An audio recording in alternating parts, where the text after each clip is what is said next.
Halo teman-teman, kembali lagi ketemu dengan Andi di channel King Kos si Raja Kos. Video hari ini saya akan membahas tentang perbandingan bisnis kos-kosan sama bisnis hotel atau bisnis kos harian lah ya. Jangan ngomong hotel lah, kalau hotel terlalu tinggi gitu. Mau tahu perbedaannya, kelebihan, kekurangannya? Silahkan simak videonya sampai selesai.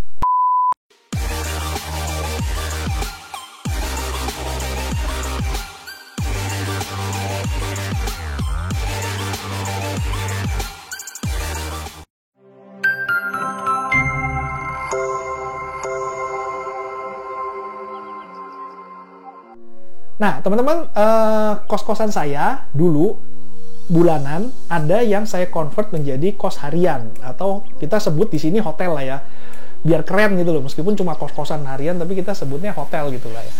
Karena saya waktu itu kerjasama dengan Oyo, dengan Red Doors juga pernah, kelola sendiri juga pernah. Saya jual harian, terus ada yang saya jual bulanan. Nah, kalau kondisi normal, ini saya sharing pengalaman saya ya. Pengalaman saya belum tentu pengalaman yang lain sama gitu loh, karena pengalaman okupansi hotel pun beda-beda. Masa pandemi ini kan pengusaha hotel bilang, wah okupansi cuma 10%, cuma 20% gitu, itu aja udah harga kita banting. Tapi kemarin saya sempat ngobrol sama teman saya yang GM hotel, dia bilang hotel saya baik-baik aja kok, masih 60%, masih 70%, bahkan ada yang 80% gitu. Nah itu berarti kan beda-beda ya.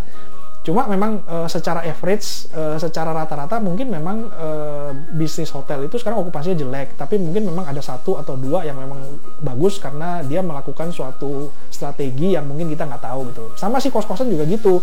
Kos-kosan ini kan secara umum, kos-kosan kan okupansinya menurun, tapi tetap aja teman saya juga ada yang kos-kosannya okupansinya masih 100%, masih penuh, masih nolak-nolak orang juga masih ada. Nah, tapi kita lihat Pareto lah ya, kita lihat Pareto. Karena kalau ada yang 1-2 yang seperti itu kan tidak mewakili semua. Tapi kalau Pareto itu kan berarti kan persentasenya paling besar. Yang mungkin okupansinya sekarang ini sedikit banyak itu terpengaruh oleh yang namanya pandemi.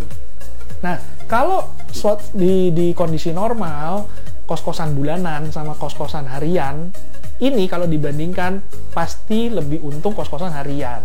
Karena apa? Karena kos-kosan harian itu tarifnya lebih mahal. Biasanya sebulan kita jual 2 juta, kalau yang harian kita jual semalam 200.000. Jadi kalau sebulan, kalau kita anggap 100%, kalau yang kos harian bisa 6 juta. Kan 3 kali lipat kan ya penghasilannya gitu. Nah, tapi kalau kondisi pandemi sekarang seperti ini, saya justru yang kos harian saya itu saya tutup semua, saya convert balik lagi ke kos bulanan. Karena apa? Karena kos bulanan itu paling tidak masih ada ininya ya, marketnya itu untuk pekerja, untuk pengusaha, atau misalnya untuk keluarga itu masih ada marketnya. Sedangkan kalau untuk hotel itu kan bener-bener dia anjlok, drop bener-bener. Ya mungkin kecuali kalau hotel-hotel yang kerjasama sama pemerintah menjadi tempat isolasi mandiri, atau dia kerjasama sama instansi yang misalnya dia jadi tempat penampungan buat karyawannya yang terkena, ya mungkin itu lain cerita ya. Mungkin itu bagus, tapi secara garis besar kalau kondisi sekarang pandemi ini, hotel itu tidak menguntungkan. Kos itu lebih menguntungkan yang bulanan. Karena apa? Kuncinya adalah hotel itu biaya operasionalnya gede. Biaya operasional hotel ya, dari SDM aja bisa 30% loh. SDM doang tuh 30%. Biaya listrik itu bisa 10-20%. Jadi buat manpower sama listrik aja tuh bisa 50%. Nah itu kan sangat besar sekali gitu loh. Beda sama kos-kosan. Kalau kos-kosan itu kan kita karyawan cuma satu paling yang jaga kos, terus juga AC nggak perlu hidup semua gitu. Kalau hotel itu kan lobby itu kan harus nyala terus, dingin terus, lampu semua harus nyala gitu ya. Kalau kos-kosan kita kalau misalnya lampu yang nggak penting, AC yang nggak penting, kita bisa matiin gitu. Nah itu ya, di situ kita ngelihat bahwa kalau okupansinya jelek, maka hotel ini minusnya akan banyak. Jadi kalau misalnya sama-sama jelek okupansinya, kalau sama-sama bagus tadi, hotel pasti lebih bagus profitnya. Tapi kalau sama-sama jelek, maka hotel ini anjlok banget gitu loh. Dia bisa minus. Kalau yang ini mungkin kalau dengan okupansi yang jelek, dia mungkin masih bisa bertahan karena masih bisa positif gitu ya untuk cash flow-nya gitu. Nah, jadi teman-teman kalau mau bandingin antara gue mau bikin hotel atau bikin kos-kosan, yaitu tadi ya, kita lihat okupansi sama lihat kondisi. Kalau kondisi normal, okupansinya sama-sama misalnya 80%, pasti lebih untung yang hotel. Tapi kalau okupansinya jelek, misalnya sama-sama 30% nih, nah mungkin yang ini tuh nggak minus, yang ini bisa minus gitu. Karena beda di biaya operasionalnya. Nah, saya pernah mendapatkan sebuah proposal salah satu hotel budget ya. Hotel budget itu kayak Amaris, kayak hotel Pop, terus kayak hotel Home gitu ya, kayak gitu-gitu kita anggap hotel budget tuh. Itu kan kita bisa tuh, kita kalau mau buka bisa, itu kan kayak semacam franchise ya. Jadi kita buka, terus mereka yang akan kelola gitu manajemennya, itu bisa. Itu saya pernah lihat proposalnya mereka ya, salah satu hotel budget itu. Di situ kan ada hitung-hitungan BEP-nya ya.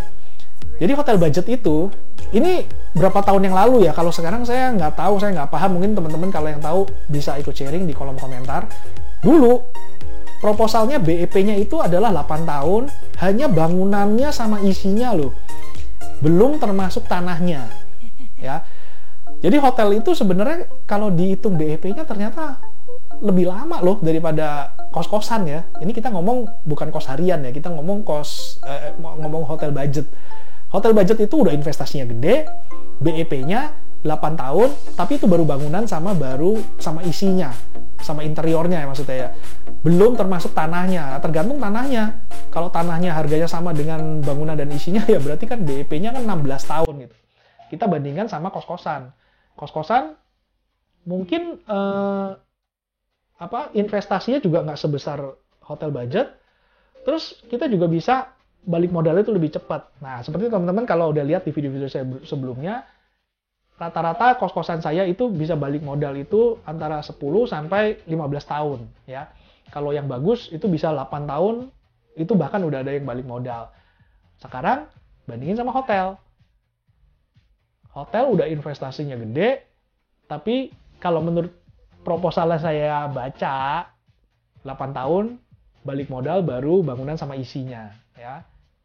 Karena kalau tanah nggak dihitung, mungkin karena tanahnya tuh tergantung lokasi ya. Jadi agak susah kalau